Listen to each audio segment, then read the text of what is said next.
ആദ്യം നമുക്ക് എങ്ങനെ ഒരു ന്യൂ വിൻഡോ ഇൻസ്റ്റാൾ ചെയ്യാൻ നോക്കാം. ആദ്യം ആ ലിങ്കിൽ ക്ലിക്ക് ചെയ്തിട്ട് അപ്പോൾ ഡ്രൈവ് ലിങ്ക് ഓപ്പൺ ആയി വരും. അതിൽ 2 ഫോൾഡർ കാണാം, ഒന്ന് വർക്ക് ഫയലും ഒന്ന് ന്യൂ വിൻഡോ ആണ്. ആ ന്യൂ വിൻഡോയുടെ ഫോൾഡർ ക്ലിക്ക് ചെയ്തിട്ട് മുകളിൽ ഡൗൺലോഡ്സ് എന്നുള്ള ആ ഭാഗത്ത് ക്ലിക്ക് ചെയ്യുമ്പോൾ എന്ത് ചെയ്യും, ആ ഫയൽ ലോഡായി വരും. അപ്പോൾ നമുക്കിവിടെ കാണാം ആ ഫയൽ ലോഡായി വരുന്നതിനുള്ള ടൈമാണ് കാണിക്കുന്നത്. അപ്പോൾ അങ്ങനെ ആ ഫയൽ ലോഡായി വന്നു കഴിഞ്ഞാൽ അത് ഡൗൺലോഡിങ് ആയിട്ട് നമുക്ക് കിട്ടും. അപ്പോൾ നമുക്ക് കാണാം ഇവിടെ ഡൗൺലോഡ്സിൽ ആ ഫയൽ ഡൗൺലോഡായി വരുന്നത്, ലോഡായിട്ട് ആ ഫയൽ ഡൗൺലോഡായിട്ട് വരുന്നുണ്ട്.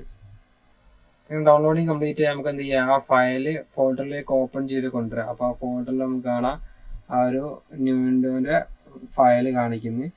ഇതൊരു സിപ്പ് ഫയലാണ്. അപ്പോൾ നമുക്ക് കമ്പ്യൂട്ടറിൽ ഓപ്പൺ ചെയ്യാൻ കഴിയുന്നില്ല, എന്ത് ചെയ്യുക, നേരെ ക്രോമോ അല്ലെങ്കിൽ ബ്രൗസർ എടുത്തിട്ട് നേരെ ടൈപ്പ് ചെയ്യുക, വിൻഡോസ് ടൈപ്പ് ചെയ്യുക. വിൻഡോസ് ടൈപ്പ് ചെയ്യുമ്പോൾ തന്നെ നമുക്ക് ഇങ്ങനെ ഒരു ഓപ്ഷൻ വരും. അതിലെന്ത് ചെയ്യുക, വിൻഡോ ഡൗൺലോഡ് ചെയ്യാനുള്ള ഒരു ഐക്കൺ വരും. ക്ലിക്ക് ചെയ്യാൻ നേരം എന്ത് ചെയ്യുക, നമുക്ക് ആ വിൻഡോ എന്ത് ചെയ്യുക, ഡൗൺലോഡ് ചെയ്ത് എടുക്കാൻ കഴിയും.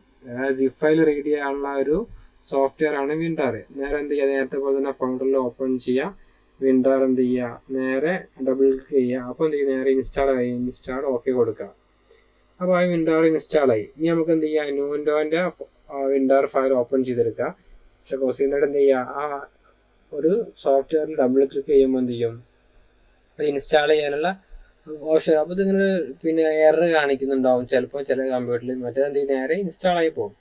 ഇങ്ങനെ ഒരു എറർ കാണിക്കുകയാണ് എന്ത് ചെയ്യുക, നേരെ ഫിനിഷ് കൊടുത്തതിന് ശേഷം താഴെയുള്ള സെർച്ച് പോലെ ക്ലിക്ക് ചെയ്തിട്ട് വിൻഡോസ് ഫീച്ചേഴ്സ് ടേൺ ഓഫ് എന്നുള്ള ആ ഒരു ഫീച്ചേഴ്സ് അടിച്ചെടുക്കാൻ നമ്മൾ മുകളിൽ കാണും. അത് ജസ്റ്റ് ഓപ്പൺ ആയി വരുമ്പം മുകളിൽ .net ആ ഒരു ഭാഗത്ത് ടിക്ക് ചെയ്തിട്ട് ഓക്കെ കൊടുക്കുക. അപ്പോൾ എന്ത് ചെയ്യും, എന്നിട്ട് അത് അപ്ഡേഷൻ ചെയ്യാൻ മതി, ഓട്ടോമാറ്റിക്കായിട്ട് അത് കാണിക്കും. നേരെ അപ്ഡേഷൻ വന്നാൽ എന്ത് ചെയ്യും, അത് അപ്ലൈ ആവും. അപ്പോൾ അതെന്ത് ചെയ്തിട്ട് നേരെ അടുത്ത സ്റ്റെപ്പിലേക്ക് പോയി അത് നേരെ അത് അപ്ലൈ ആയിട്ട് വരുന്നുണ്ട്. അപ്പോൾ അത് അപ്ലൈ ആയി കഴിഞ്ഞാൽ നമുക്ക് എന്ത് ചെയ്യുക, രണ്ടാമത് സോഫ്റ്റ്വെയർ ഇൻസ്റ്റാൾ ചെയ്തിട്ട് കൊടുക്കാൻ എന്ത് ചെയ്യും, നേരെ ക്ലോസ് ചെയ്യുക.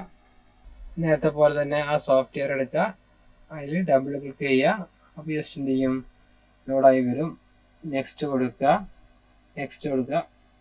അപ്പം ഇപ്പം എന്ത് ചെയ്ത് നമുക്ക് എന്ത് ഇൻസ്റ്റാൾ ചെയ്തിട്ട് എടുക്കാൻ കഴിയും. ഇപ്പോൾ നേരെ അത് ഫുള്ളി ഇൻസ്റ്റാൾ ഓപ്ഷൻ ആയിട്ട് നമുക്ക് എന്ത് ചെയ്യുക, ജസ്റ്റ് ഓക്കെ കൊടുത്താൽ എന്ത് ചെയ്യും, ക്ലോസ് ചെയ്യുക. എന്നിട്ട് എന്ത് ചെയ്യുക, നമ്മുടെ ക്ലോസ് ചെയ്ത് കഴിഞ്ഞാൽ എന്ത് ചെയ്യുക, നമ്മളെ ഡെസ്ക്ടോപ്പിൽ എന്ത് ചെയ്യുക, ന്യൂ വിൻഡോയുടെ ഫയൽ ഇവിടെ കാണാൻ കഴിയും.